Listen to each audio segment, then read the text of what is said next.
So I'm going to introduce Alicia and Kirsty. So Kirsty is our Global Marketing Director and heads up our team of marketing strategists and all of our campaign marketers who work on a lot of campaigns across virtual event marketing, live event marketing, and subscriptions marketing as well. And then we have Alicia Drew, who's one of our senior marketing strategists who works across a range of projects in MPG, and she also works on as essentially the marketing manager for Social Media Week, particularly SMW1, which will happen in I think starting in 2 weeks' time as a 4-week virtual event. So without further ado, I'm going to hand over to Kirsty and Alicia. Thank you once again for everyone for joining us on Zoom today unexpectedly. Thank you. Kirsty and Alicia, the floor is yours. Great, thank you, Helen. Okay, yeah, thanks everyone for joining us for MPG's webinar series. So obviously we had our first webinar yesterday, and this one today is focusing on how we market a virtual event. So just to give you a quick recap of what we covered in part one, you can see all those smiling faces there, having a great time. So Toby in the middle, he was from Social Media Week and joined us to run through their strategy behind going virtual, their vision for the delegate and sponsor experience, and also how they picked Bizzabo as their event tech provider and the team behind the event. So during the course of that webinar yesterday, we ran a couple of polls. I just wanted to share with you the results of this one. So we really wanted to get a sense of where the audience was in their journey to virtual, and saw that 43% of the audience are looking to run a virtual conference before September, and another 16% between October and December. So it looks like as an industry, the majority of us are already making that pivot to virtual, and it shows us how rapidly the industry is kind of moving in terms of a digital transformation, probably on a much bigger scale than we've seen ever before. So what are we going to be focusing on in this webinar? So we'll be covering a number of things, the first of which will be the factors that fed into Social Media Week's decision to pivot to virtual from a marketing perspective. So really looking at how big the opportunity was, what were the key challenges that we would need to overcome to make it be a success. We'll also look at what the 5 pillars were that we have defined in successfully marketing a virtual event versus a live event. We'll look at what's next for the Social Media Week 1 marketing campaign in terms of what's left to execute on from a marketing standpoint. We'll cover our plans for the conversion campaign to ensure a good level of attendance across the 4-week event, and also how we hope to utilize the event tech to optimize the marketing campaign. And finally, we'll be able to share with you some of our key learnings so far. So firstly, the opportunity. So when making the decision on whether making the pivot to virtual was a viable one of the main factors that fed into that was assessing how big the opportunity was from a commercial standpoint. So was it going to be worth it? Social Media Week, we're planning to run 2 conferences in New York and in LA in May and June. So it was clear that by combining the 2 events into a virtual one, it would only work if, 1, they were able to combine the events into one huge virtual format, and in doing so create a far more valuable and content-rich event that would happen over the space of a month rather than a number of days. And secondly, if they were able to tap into a larger market that would catapult the event into a global forum and therefore also multiply the value for their sponsors and delegates. So this meant that for Social Media Week, their emailable audience grew by 56% overnight, and it's likely that also the total accessible market also grew by much more. So this is because we were able to tap into and target everyone who is irrespective of their geo, so no matter where they were located. Also, due to a lower price point, we were also able to target more price-sensitive prospects. And because of the new fluid event format where people can dip in and out of the event across the month, choosing which sessions on which days they want to attend, this meant that being available on the day of the event was no longer a consideration or an issue. So the challenge, we had a very short lead time to contend with. We had about 3 weeks from ideation to launch, and then just 4 weeks to market the virtual event. So in that 3-week lead time up until launch, In order to ensure the brand and messaging aligned with the pivot to virtual and to better differentiate the digital event from Social Media Week's live events, Social Media Week 1 was launched with a new website that integrated with the event tech platform where the agenda, speaker and session info is all hosted. So from a user perspective, we wanted it to be a seamless experience. It was important also not to try and make the live event brand fit into a digital format and run the risk of falling short. So in this case, Social Media Week's audience are a tech-savvy audience, they're digital marketers, and therefore it was important the brand identity of the virtual event was authentic and aligned with the overall event positioning. Also, another consideration, like many other events, is that the event location formed part of the event name. So in this case, it was Social Media Week New York and Social Media Week LA. So it was really important that the new event name was inclusive of everyone, irrespective of where they were located. Also, as the offering of a virtual event is different to a live event, the need to review, develop and enhance the messaging was also critical. And so was determining the new pricing structure that we were confident would be successful in generating delegate revenue. And finally, coming up with a plan to actually market the event to previous Social Media Week delegates, new prospects and sponsors in a very limited time was also a key challenge for us. Thanks, Kirsty. So I'm going to start with the 5 pillars we identified as important in marketing SMW1 as a virtual event. So I'm going to be running through each of these. The first marketing pillar it was important for us to optimize was the marketing funnel. So this funnel is how we typically see a user journey from when someone first learns about the event and brand to them eventually paying for a pass and attending the event. So top of funnel is where we reach the whole target audience. In the case of Social Media Week, they already had a pretty strong brand awareness. The brand was used to run local conferences across the world, and it's now in its 11th year. So while still maintaining marketing efforts at the top of funnel, such as building data, being as active as possible on social media, running pay-per-click ads, engaging with media partners and event advocates, such as speakers and sponsors, the bulk of our marketing efforts have been focused on the middle and bottom of funnel. So the middle of funnel is where we turn people who are aware of the event into people who are engaging. So we usually do this through lead generation, whether it's getting people to register an interest or download the agenda, through content marketing, so either downloading a piece of related content or registering for a webinar, in this case the SMW1 show that Toby referenced yesterday. So here we want to build up as much engaged data as we can so that we're in a good position for when we get to the bottom of funnel, which is where we aim to convert people who are engaging with the event and brand into pass holders and attendees, whether it's through automated workflows to nurture those engaged audiences or through more direct sales like approaches to push them over the line. The next important marketing pillar to get right is the pricing. So the first thing to consider for us was the value of the delegate pass for the virtual event and how that compared to the live event.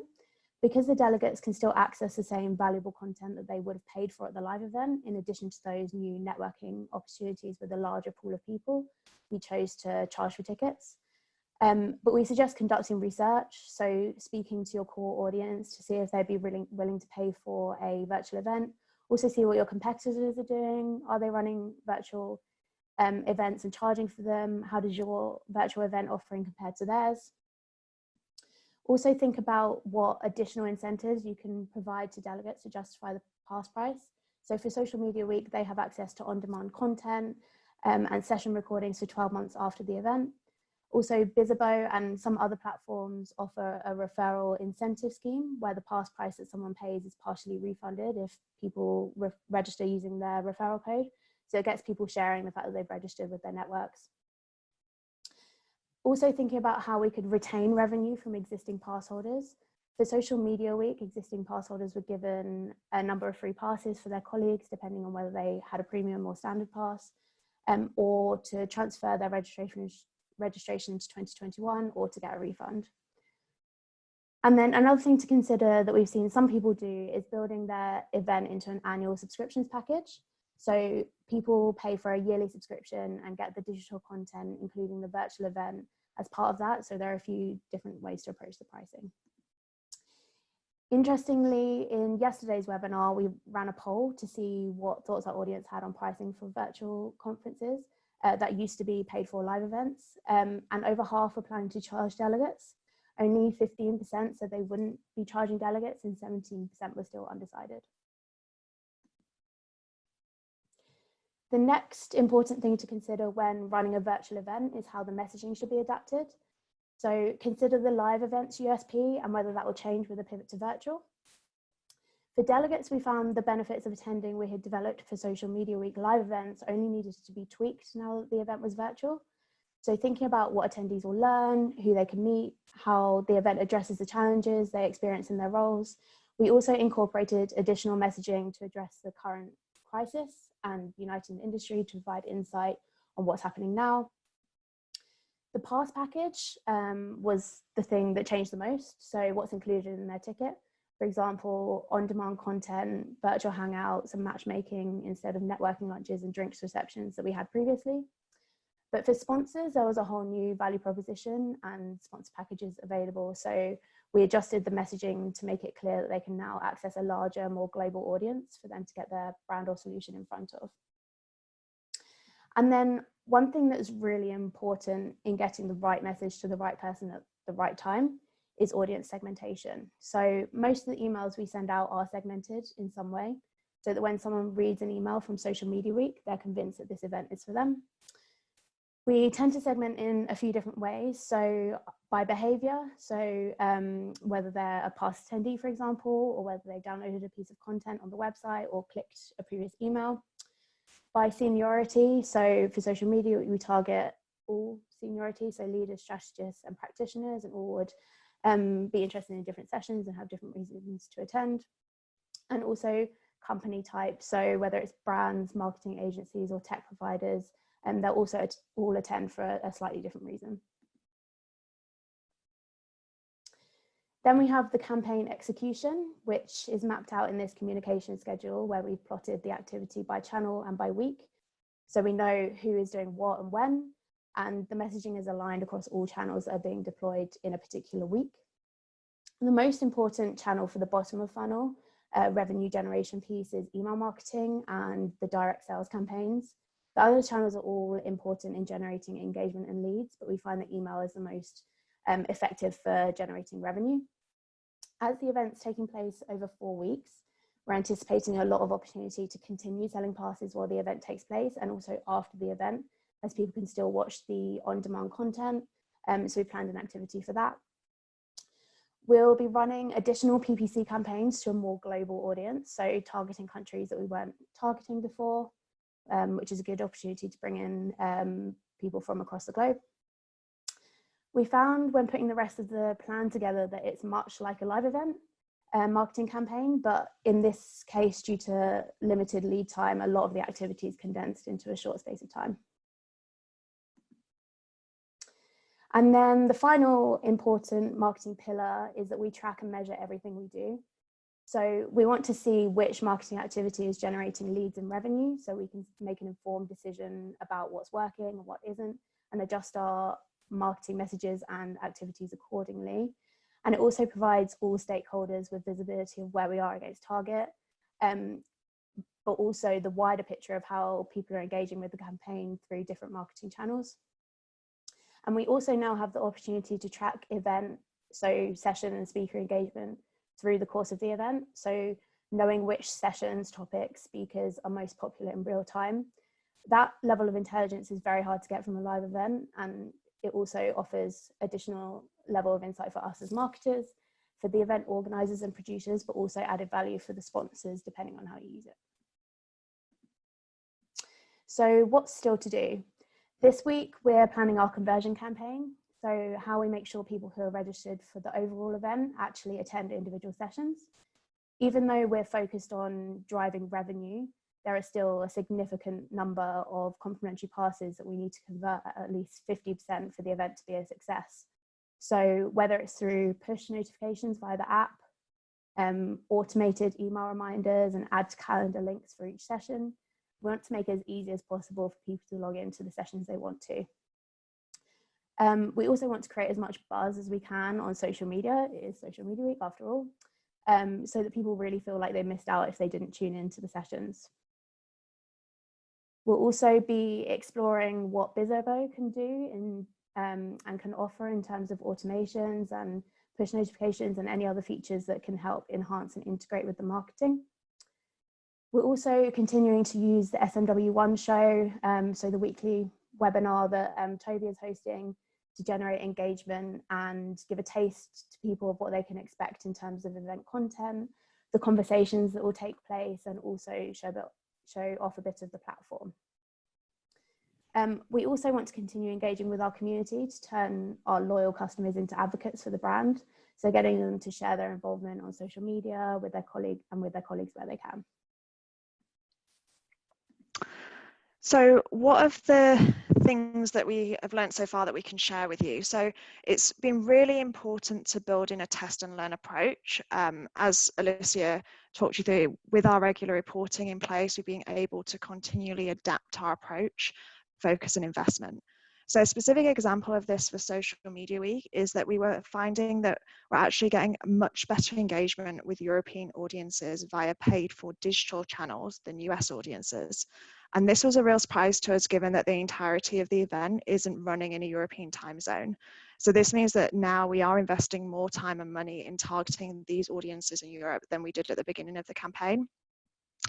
Another thing that we've learned so far is that we've actually seen senior stakeholders are making up a much larger percentage of the paying audience than they ever have done before for Social Media Week. So this shows that these senior decision makers are wanting to engage with their peers online, as well as there being a need to learn and consume content within this peer group right now. And one of the other things that we've learned is that we're finding that media partners and supporting organizations are being more helpful now than they have been previously. They're willing to help promote the conference more regularly and in more diverse ways. So we're really looking to capitalize on this in order to extend our reach and the number of conversions from media partners and supporting organizations. And this is a key focus for us going forward. Another key learning is speed to execute. So this is really everything. Days represent weeks now for an online event. Being able to turn around comms super quickly and get them out to market has been essential in having a steady stream of bookings come in from day one. And finally, those of you who joined us for yesterday's webinar, you'll have heard Toby talk about his team, the team behind Social Media Week, which are made up of a wide range of individuals who have a unique skill set. Luckily, they're all pretty tech savvy, and they've really pulled together to make this event happen. Also, as Social Media Week's marketing team, we have a team of 7 individuals contributing to the marketing output for this event alone. So we've really been drawing on those specialist skills to make sure we're delivering a best-in-class campaign. Delivering and marketing a virtual event is a new concept for us as an industry. We are having to quickly figure out how to do it, and in doing so, it's been really important to have everyone contribute towards that. So this is the end of the presentation part of the webinar.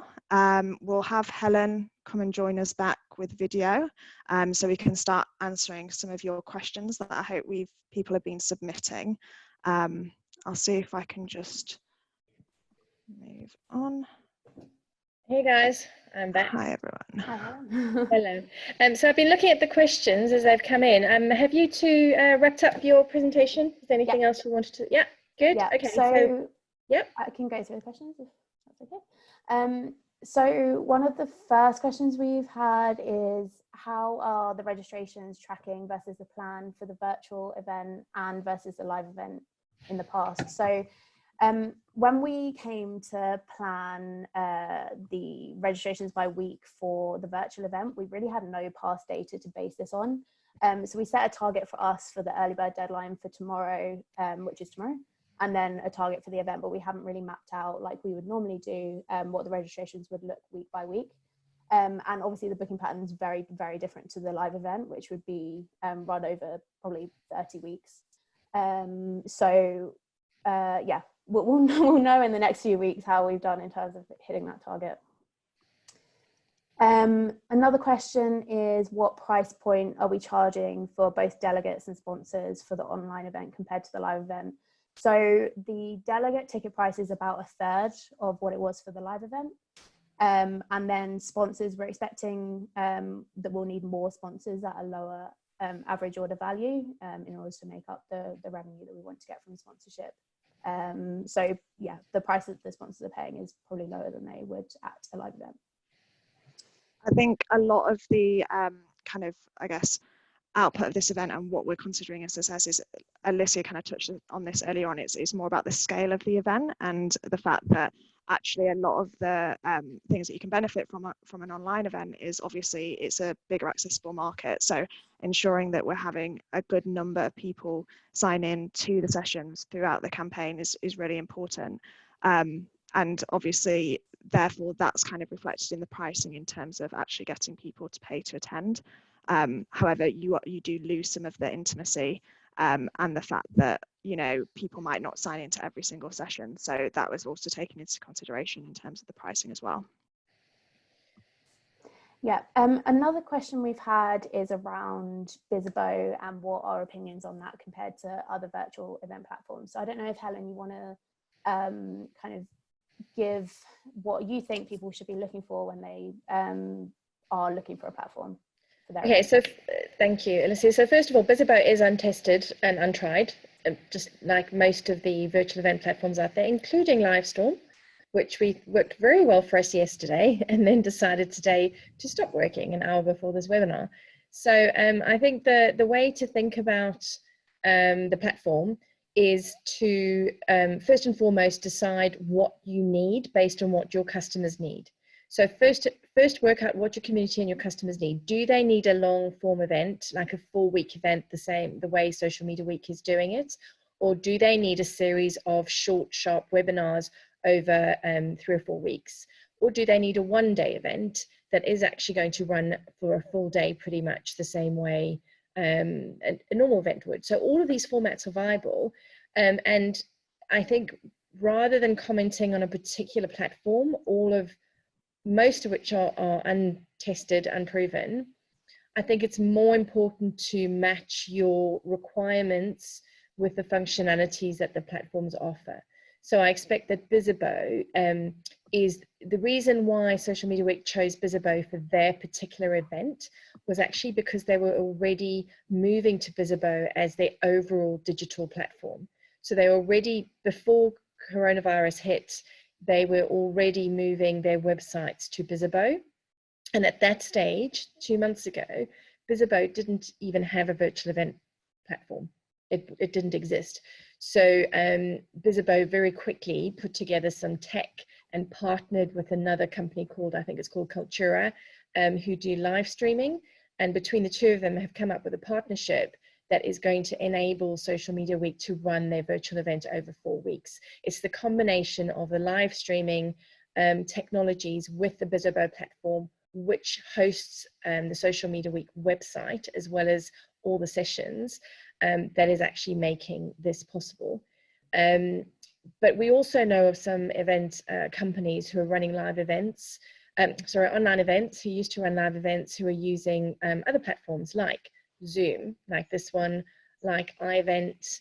There's a whole list of them, which is in the best place to look for that list is in Ashley Friedland's manual that he's put together. So the guild team that Ashley runs has put a really good manual together. If you don't know where that is, just drop me a note on LinkedIn and I'll point you in that direction. It's open to everyone to see what all the platforms are and what they're good for. The different platforms good for different things. Great. And then we've also had some questions around adjusting the sponsorship messaging and the new sponsorship value proposition and packages. So once we had the new digital packages, the adjustments that we made to messaging, as we mentioned previously, were really the scale of the event now and how many more people they could meet and interact with. Kirsty or Helen, any other tips on how to kind of position virtual events for sponsors rather than live events? Helen, do you want to go? Yeah, I'll go. So what sponsors lose in intimacy, in that face-to-face element, they should certainly gain in scale. And that's the way to have that discussion with sponsors. I expect there will be some sponsors who won't want to sponsor a virtual event, or will take a while to get used to the idea, I expect. And that's even what Social Media Week found. So if you'd watched our webinar yesterday, you would have seen that Toby mentioned quite a lot of his loyal sponsors did drop out, but there is the opportunity to find new sponsors.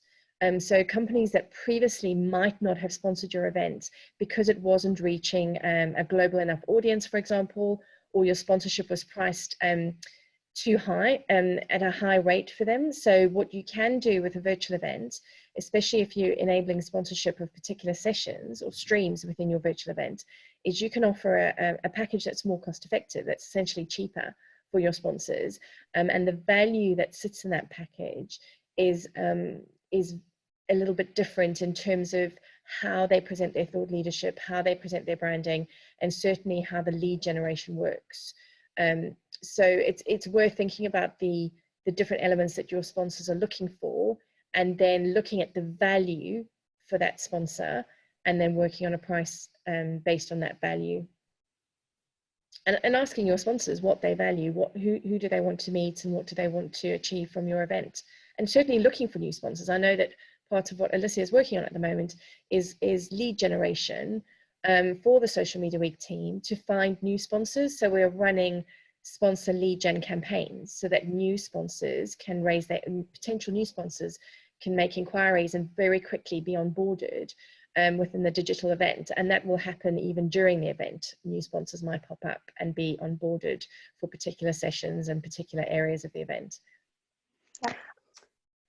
I think as well, actually, I guess getting to grips with the tech platform that you have decided to go with, and understanding what the data points are, what's possible within the platform, and then how could that be of use to obviously yourself, but also the sponsors. So some tech platforms might allow you to kind of measure pretty much everything about the event. So how attendees are engaging with particular session speakers, sponsors as well. I know in some tech platforms, sponsors can have their own kind of profile or virtual stand, I guess. And how quickly and easily can you pull that data compared to a live event, which is pretty much in real time, and how can you use that to increase the value for your sponsors as well? Yeah, that's a good point. We've been asked a couple of questions about whether we are offering sponsors access to delegate data as part of the sponsorship deal. So sponsors for the event will have a session, they'll run a session, and then people can opt in to be contacted by them when they register for that individual session. And then sponsors can request meetings with people on the platform, and people can opt into being contacted by them. So I'm pretty sure we don't just like share the delegate data with the sponsors. It's only if they either register or opt in. We've also been asked how much larger is the target registration for the virtual event than the live event, given that people won't attend every session. So what we've done is we've basically got the target that there'll be the same number of people attending the sessions than there would have been at the live event. So for that, we need roughly double the registration. So that's kind of how we're working that one out. Alicia, I think it'd also be worth talking about the conversion campaign, because there's such a big, typically for a live version of a Social Media Week event, one would run, most of the marketing would be to get people to buy tickets, and then some of the marcomms are around making sure people turn up to the show when they've registered, and also share the information with their colleagues. So that's the book delegate campaign.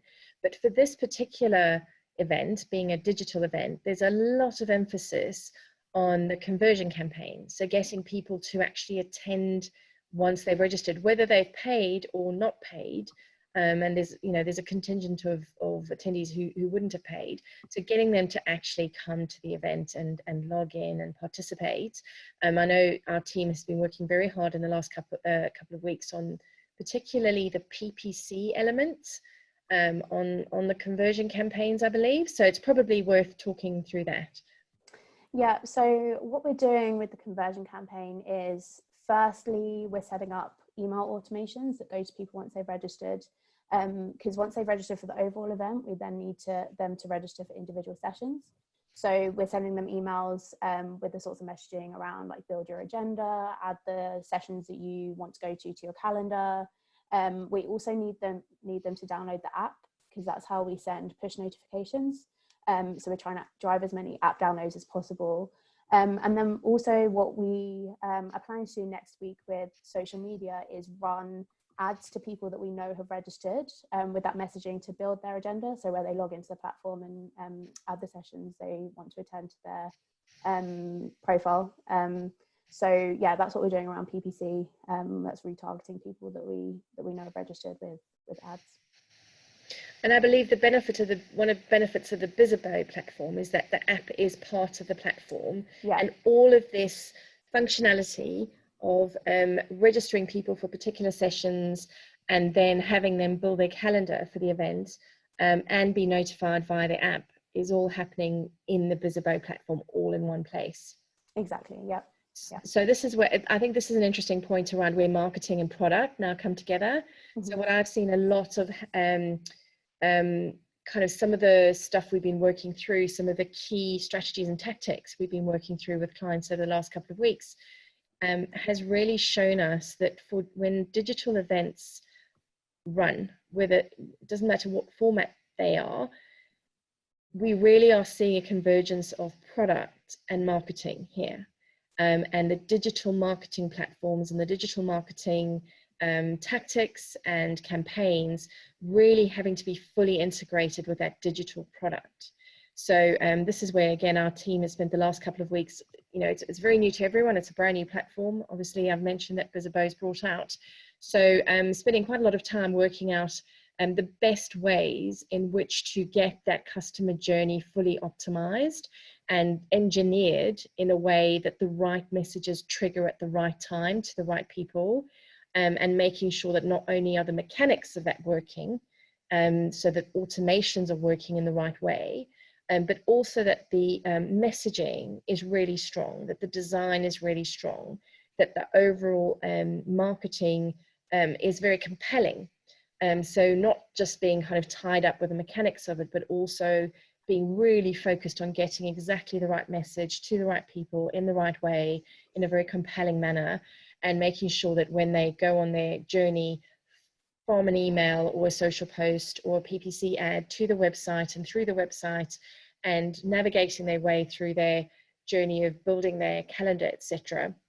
And then the triggered emails that they get after that, that is all a really seamless process. It's a really seamless experience for the customers, and also just works so that the data that's sitting in the platform is visible to us, and we can see who's doing what and how people are engaging, and what that level of engagement can allow us to predict about what's actually going to happen at the event itself.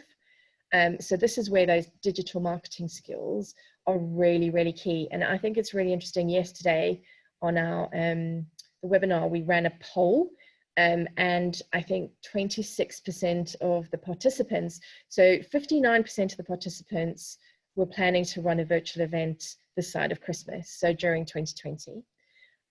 But only 26% felt that they had the right skills to do that. And I think a lot of these skills are just essentially digital skills. And where these skills tend to exist, even in the raw format, so skills that can be transferable, is typically within your marketing team. So even if your marketers have only ever used MarTech platforms or marketing automation systems, those are the skills that we are, so this is the journey we're going through. So our team who's working on this event and getting Bizzabo set up in the right way with all the right marketing communications had never worked in Bizzabo before, quite frankly. So we'd worked in a range of different MarTech tools, so Marketo and Eloqua and MailChimp and various, all the different, PPC platforms, social platforms. So those digital skills, that understanding of how digital customer journeys work has been applied to Bizzabo, and those are very, very transferable skills. So I would say probably the people who said that they didn't have the skills in-house probably do. They just haven't, a lot of them probably do. They're just not recognizing some of the transferable skills that they might have sitting in their marketing automation teams, for example. So the larger companies have whole teams of people who work on their email systems and marketing automation platforms, or in other digital functions that aren't usually associated with putting on an event, putting on the event itself. So really doing an audit of where you have digital skills in general in your team, and seeing how you can transfer those skills and quickly get those skills applied to different platforms that you can bring on board and help you run your virtual event. Yeah, great. We've also been asked what percentage of delegates who'd already bought a ticket for the live event have confirmed the transfer of their booking to the virtual event. So how we approach this is that we automatically upgraded them to the virtual event, and then it was up to them to contact us to say, look, I want a refund instead. And actually, I think only a handful of people have done that. So we've had quite a good response from the delegates that we already had on board. We've also been asked how effective is PPC in terms of attracting delegate interest, and also which PPC platforms we're using for the campaign. So PPC, there's kind of different levels that we use. So we use quite broad targeting to generate interest and leads, and then we have the more kind of nurture campaigns where we know someone's either downloaded something on the website or they've registered, where we can show them specific messages. So we find it's really effective in bringing new audiences to the website and generating leads. And then also, depending on the targeting that we do, we can actually generate quite a bit of revenue from PPC. Probably Google is the most successful in generating revenue, because it's got quite good retargeting, like kind of targeting that you can do. We're using Google, obviously, so we do paid search and display campaigns. We're also using pretty much all of the social platforms to run ads on, so Facebook, LinkedIn, Twitter, and Instagram. Facebook is probably our most successful paid social channel that we use, although the targeting on LinkedIn is probably better. Twitter, we find, is quite cheap to run ads, but the targeting is quite difficult. So we kind of attribute a bit of budget to that, but most goes on Facebook and Instagram and LinkedIn and Google. Just to add to that as well, Alicia, I think just thinking about how you would potentially use PPC in different campaigns. So obviously Social Media Week is a large scale conference. We're wanting to get thousands of people registered in order to attend. And that's why obviously executing through various channels, including PPC, is super important to get that reach. But you might find that if you are running a virtual event where perhaps, you know, in order for it to be a success, you don't need thousands of people to attend. You might just need hundreds, and that still is considered a large event online. Just by simply opening up your database to target more people rather than just in a specific region may allow you to get that reach rather than having to push a load of investment into paid for channels initially. So that's just something to consider when you're thinking about your campaigns and the data that you already own and hold, whether that would actually allow you to get that reach upfront anyway. Yeah. We've also been asked about our advocacy marketing campaign. So I'm going to talk a little bit about this. So we create a marketing pack which has website banners, social media, copy, banners, templates, and email copy. And then we send that out as a pack with a discount code to speakers and sponsors to get them to share that with their networks. And then we also, with the delegates that we've got in the confirmation emails and thank you pages after they've registered, there's clear ways that they can share that the fact that they've registered on social, there's a discount code there for them to share.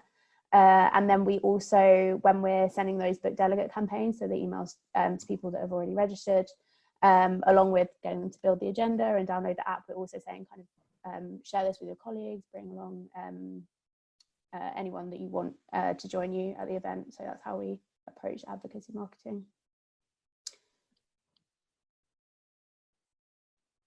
Any other questions?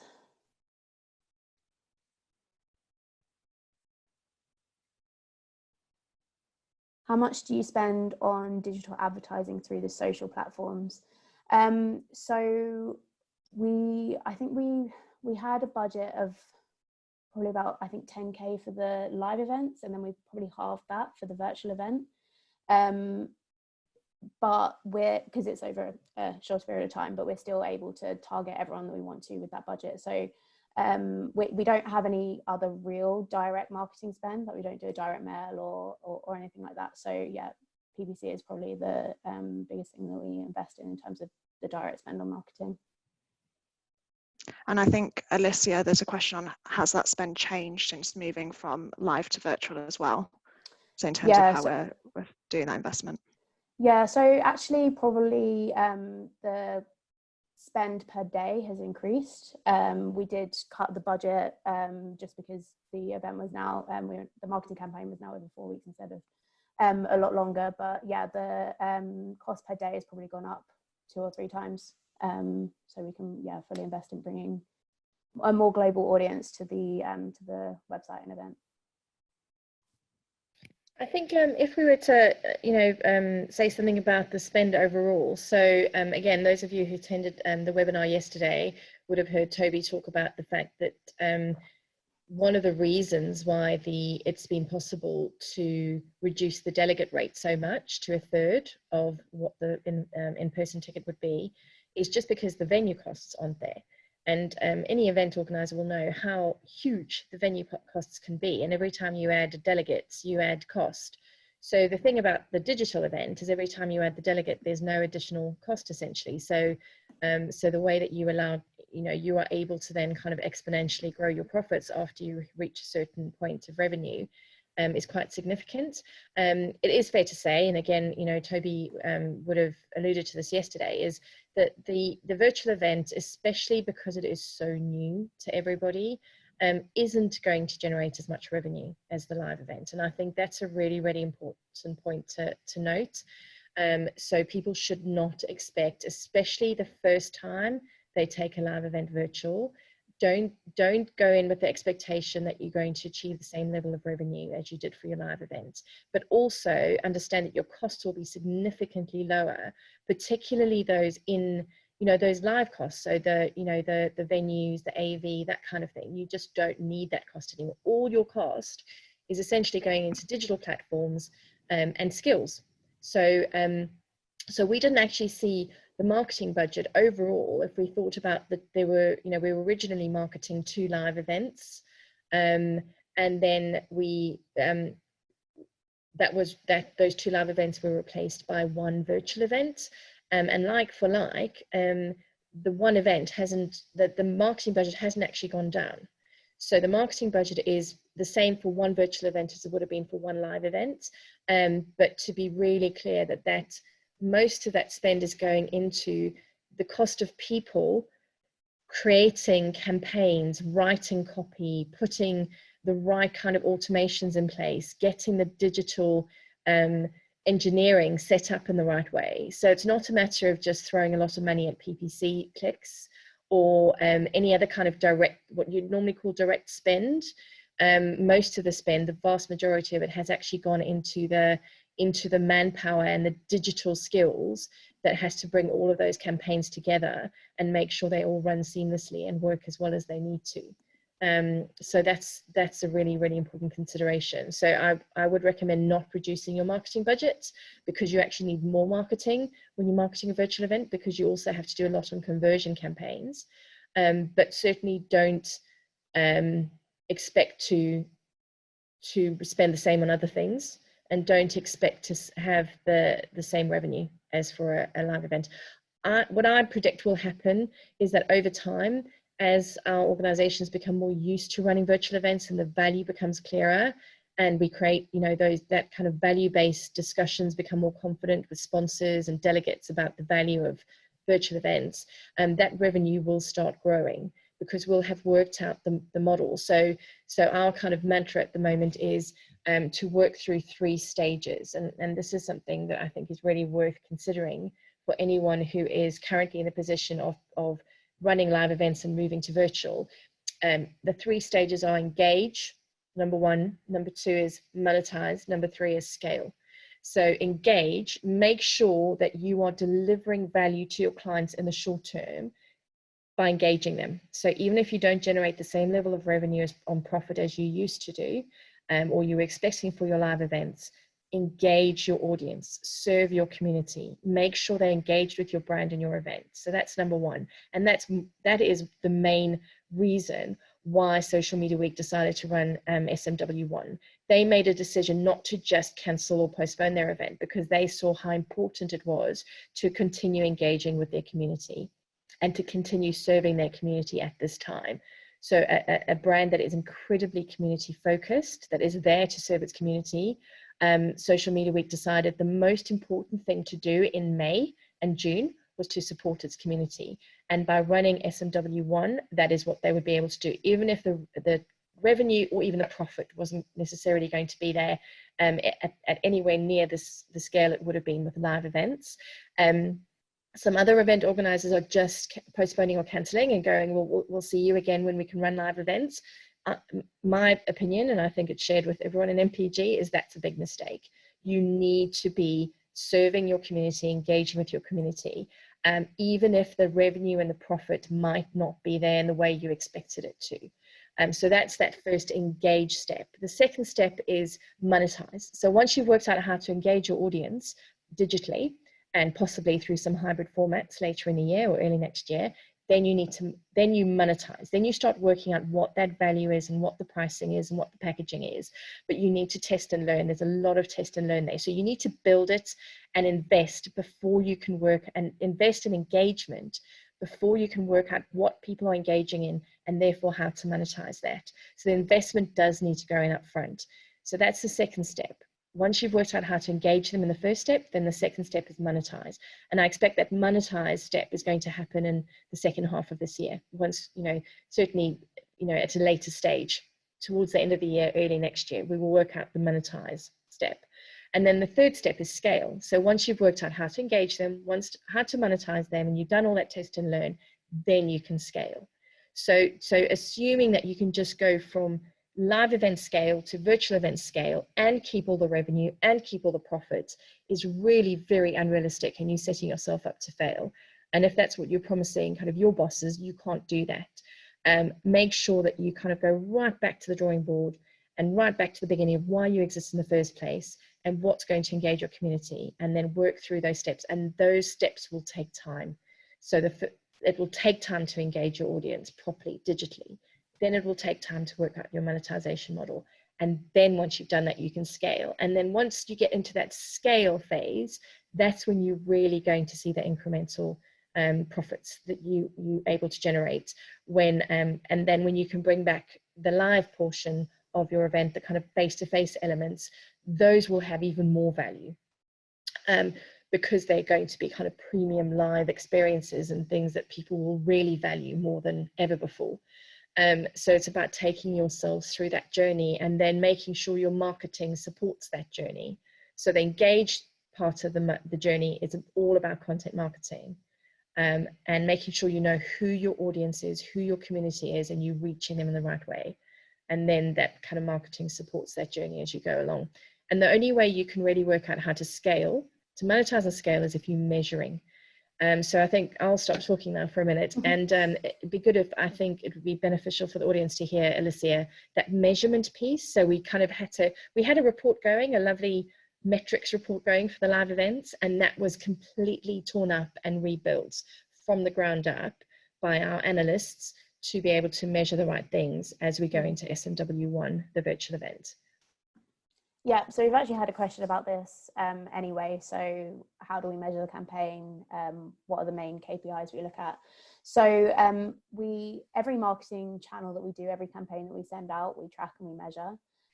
So we put together a dashboard which measures every channel, so email marketing, social media, the performance of the website, the sales, the advocacy marketing. So where every registration has come from, we can normally track and see where they came from.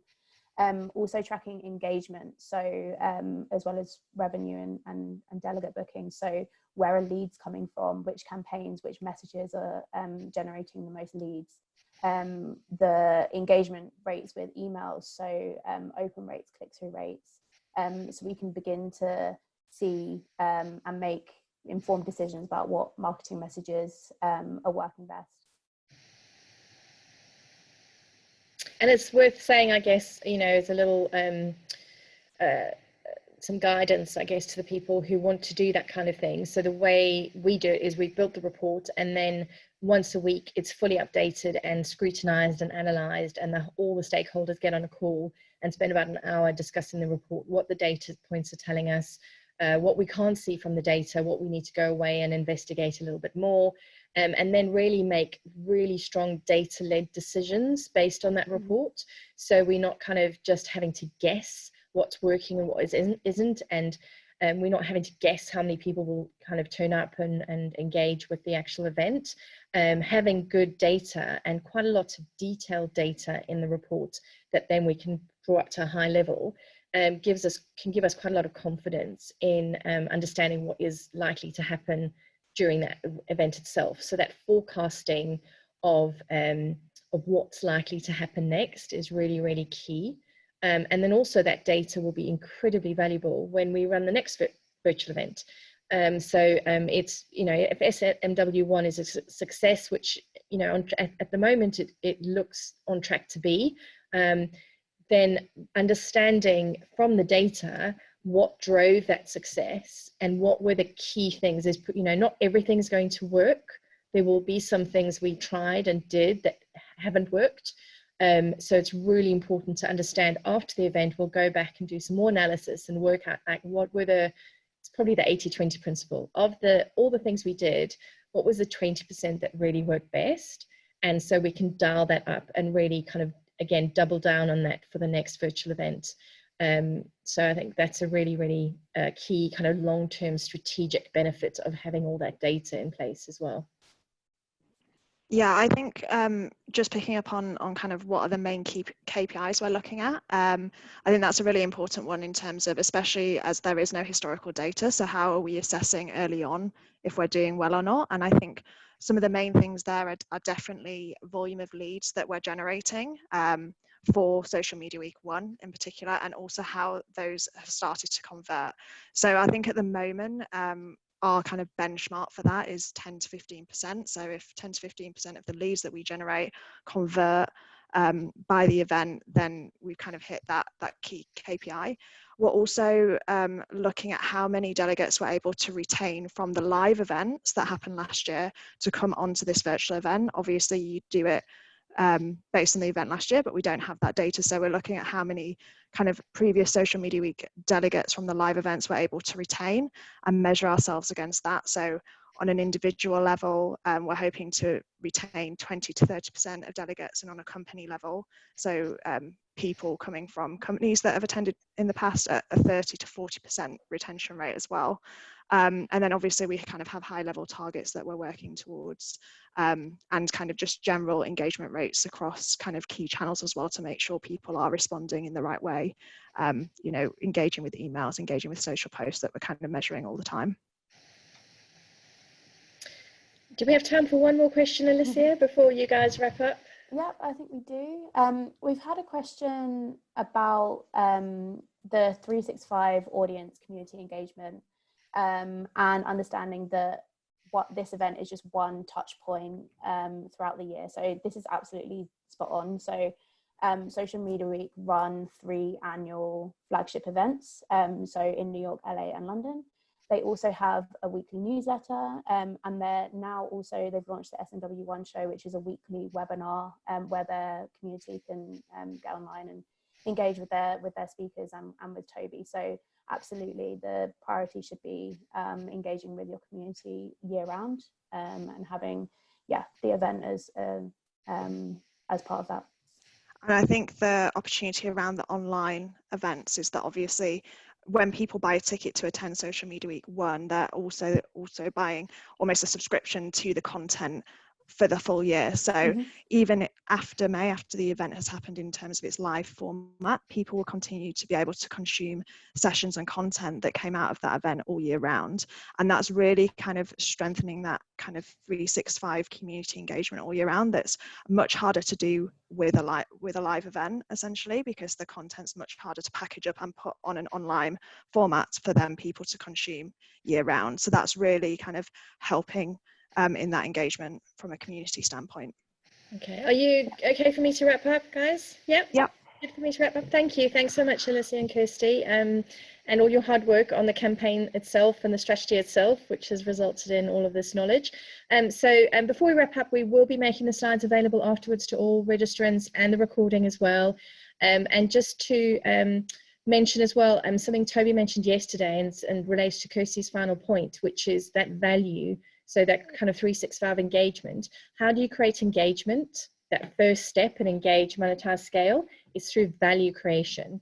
And Toby is 100% committed above all else to value creation for his community. And if you don't know what your community, who your community is, you need to really know who they are, what that community map looks like. We have a blog on that on our website. Know what your community map looks like. Speak to them. We have another blog on that, the most recent blog that we published. So have a look at that. Speak to them, ask them what their needs are. And once you've worked out what they value, what they need, then pick a tech platform and then get all the digital skills you have in your team already lined up fully behind putting that product on. And if you need extra help externally, obviously speak to, bring some extra people in to help you do that. And I'm sure you will all have some fantastic virtual events coming up. It's a bit scary to do. Sometimes the tech doesn't work, as we know. Always have a backup plan, we've discovered. So thank you everyone for joining. We really appreciate you being here this afternoon, and thank you again for Kirsty and Alicia. Thank you. Thanks everyone.